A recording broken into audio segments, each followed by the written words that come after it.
بتانا یہ دوستوں غلطیاں ہوتی ہیں، خطائیں ہوتی ہیں، چوک ہوتی ہیں، ہمیں اللہ کی طرف رجوع ہونا چاہیے۔ جان بوجھ کر غلطی کرنا، جان بوجھ کر جھوٹ بولنا، جان بوجھ کر معصیت کرنا اور پھر غلطیوں پر مصر ہو جانا، اس کو شریعت نے انتہائی ناپسند کیا۔ یہاں تک کہ انسان جب گناہ صغیرہ کرتا ہے اور گناہ صغیرہ کا معمول بنا لیتا ہے تو علماء نے لکھا ہے کہ گناہ صغیرہ گناہ کبیرہ کے حکم میں ہو جاتا ہے۔ انسان جب غلطی کرتا ہے تو اس کے دل پر ایک سیاہ نقطہ پڑتا ہے، دھبا پڑتا ہے۔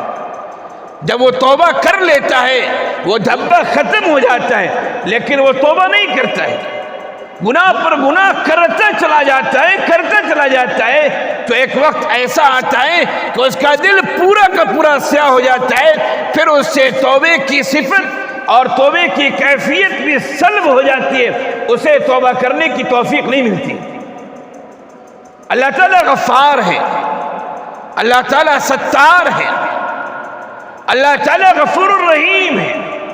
ہم سے غلطیاں ہوں گی، خطائیں ہوں گی، لیکن ہم توبہ کریں، اللہ کے سامنے روئے، گڑ گڑائے، معافی مانگے، اور اس بات کو اچھی طرح یاد رکھیے کہ گناہ ہو جانا یہ بہت معیوب نہیں ہے۔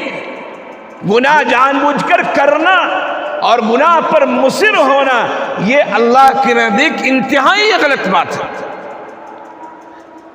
ایسی توبہ کیجیے کہ دیکھنے والوں کو بھی رشک آ جائے کہ ہاں اس نے واقعی میں توبہ کی۔